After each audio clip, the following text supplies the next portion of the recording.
శ్రీమాత్రే నమః. ఈరోజు మనము ఈశావాస్యోపనిషత్తు మొదటి శ్లోకం. ఈశావాస్యమిదగం సర్వం యత్కించ జగత్యాం జగత్ తేన త్యక్త్వేన భుంజీత మా గృధః కస్య సిద్ధనం.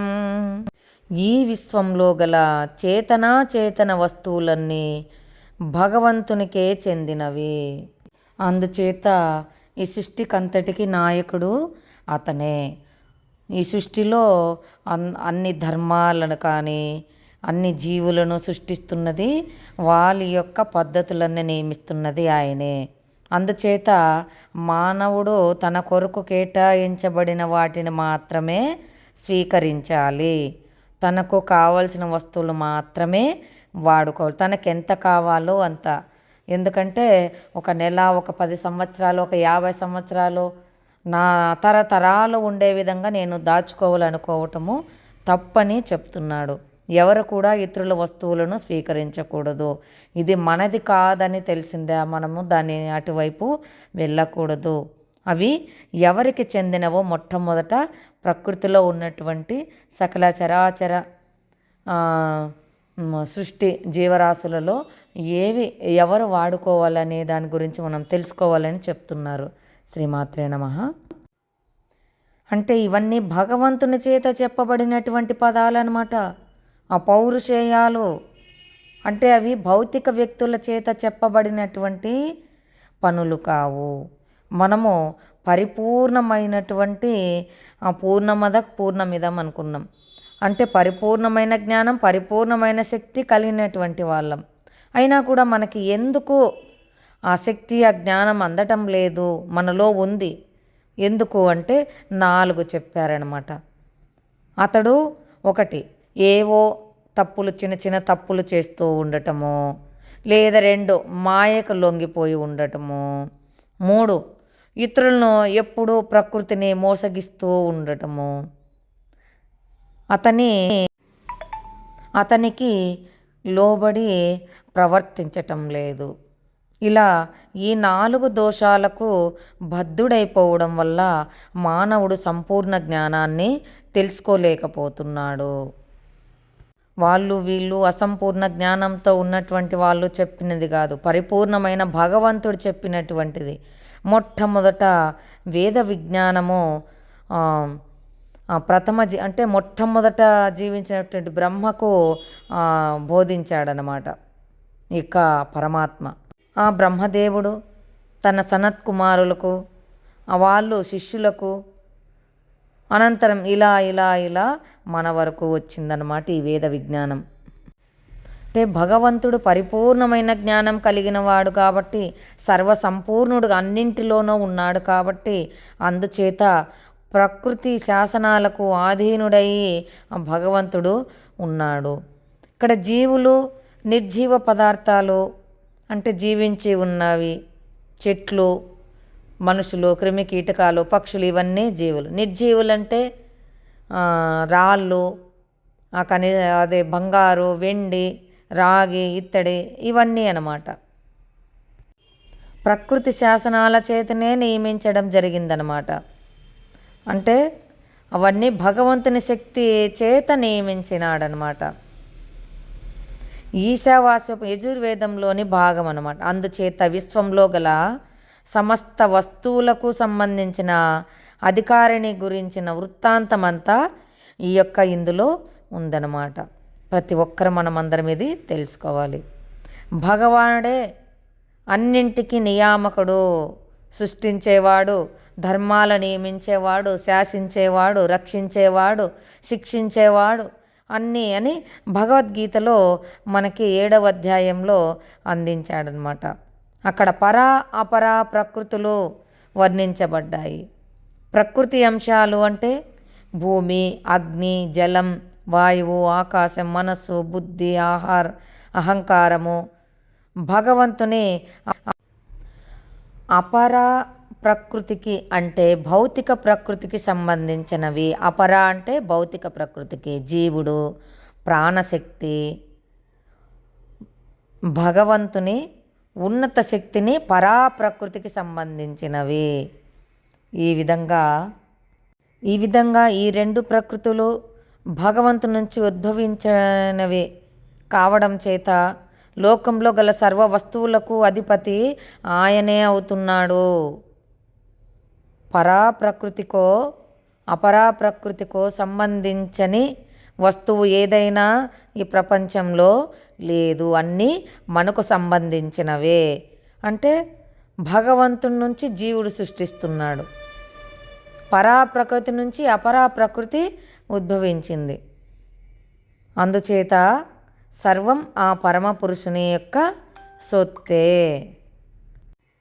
అందుచేత పరమపురుషుడు దేవాది దేవుడు సంపూర్ణ పురుషుడు.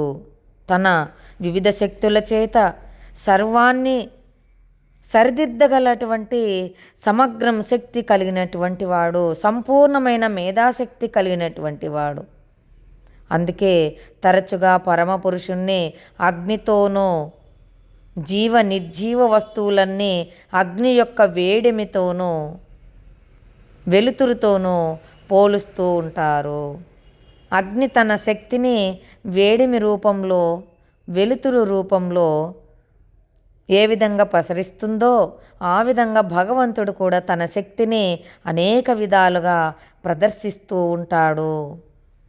ఈ విధంగా భగవంతుడే సమస్తానికి నియంత, అంటే ఈశ్వరుడే నియంత, పోషకుడు ఆయనే సర్వజ్ఞుడు, సర్వులకు ఉపకారం చేసేవాడు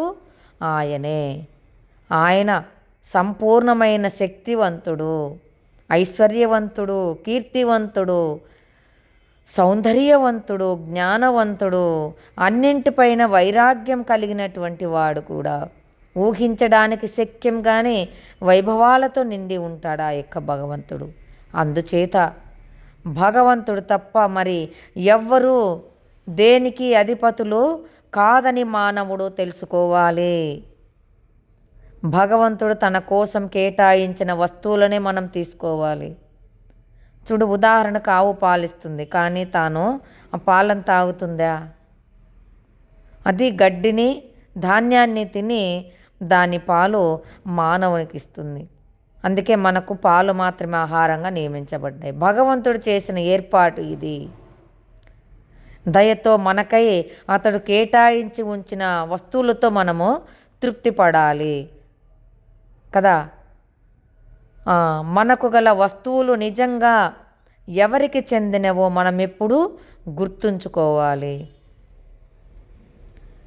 ఎందుకంటే ఉదాహరణకి ఒక ఇల్లు మట్టి, కర్ర, రాయి, ఇనుము, సిమెంటు ఇవన్నీ తీసుకొచ్చి ఇల్లు కట్టడం జరుగుతుంది. ఈ ఈశావాస్యోపనిషత్తు ప్రకారం పరిశీలిస్తే ఈ వస్తువులలో వేటిని మనము ఉత్పత్తి చేయలేదు. మనం వాటన్నింటినీ ఒక చోట చేర్చి ఒక పరిశ్రమ చేత ఒక గృహంగా రూపొందించడం జరుగుతూ ఉంది. ఏదో కొంతమంది పని వాళ్ళని తీసుకొచ్చి ఆ పనివానికి అప్పగిచ్చి ఆ ఇల్లు కట్టిస్తున్నాం. అంత మాత్రం చేత ఆ పనివానిదే ఇల్లు అవుతుందా? ఆ ఇంటికి యజమాని పనివాడు అవుతాడా? కాదు కదా. అందుకే ఇక్కడ జంతువులు వాటికి జ్ఞానం లేదు కాబట్టి వాటి ఆహారం కోసమో వాటికి నియమించినటువంటివే అవి తింటున్నాయి. పులి ఏమన్నా గడ్డి తింటుందా? గోధుమలు తింటుందా? లేదు, దానికి ఇచ్చినటువంటి ఆహారాన్నే తింటూ ఉంది. పక్షులు దానికి ఇచ్చినటువంటి ఆహారాన్నే తింటున్నాయి. ఆవు గడ్డి మాత్రమే మేస్తుంది, మాంసాన్ని భుజించదు. ఆ విధంగా వాటికి ఇచ్చిన ఆహారాన్నే అవి తింటున్నాయి. కానీ మానవుడు కూడా తనకి ఏ నియమాలు నియంత్రించాడో ఆ రుచులను మాత్రమే స్వీకరించి సంతృప్తి పడాలి. అలా కాకోకుండా నియంత్రించలేని రుచులను తృప్తిపరచడానికై మానవుడు ఏ ఒక్క జంతువును చంపినా ప్రకృతి శాసనాలను ఉల్లంఘించినందుకు బాధ్యుడై దానికి తగిన శిక్షను పొందుతాడు అని మనకిక్కడ మానవ జీవిత ప్రమాణాలను జంతువుల విషయంలో సమన్వయించకూడదు. ఎందుకంటే జంతువులు ఇలా చేస్తాయని మనము భావించకూడదు. దాని ఆహారం అది, కానీ మానవులం మనకి ఇచ్చినటువంటిది పాలు, ఆ పశువుల నుంచి పాలు స్వీకరించవచ్చు, పెరుగు, నెయ్యి ఇవన్నీ తింటున్నాం మనం. మనకు ధాన్యాలు, పంటలు వీటిపైన అధికారం ఉంది, వాటిపైన అధికారము లేదు. అవి గనక భోంచేసినట్టయితే మళ్ళీ ఆ యొక్క శిక్షకు, భగవంతుడు విధించే శిక్షకు మనం సిద్ధంగా ఉండాలని చెప్తున్నాడు అన్నమాట.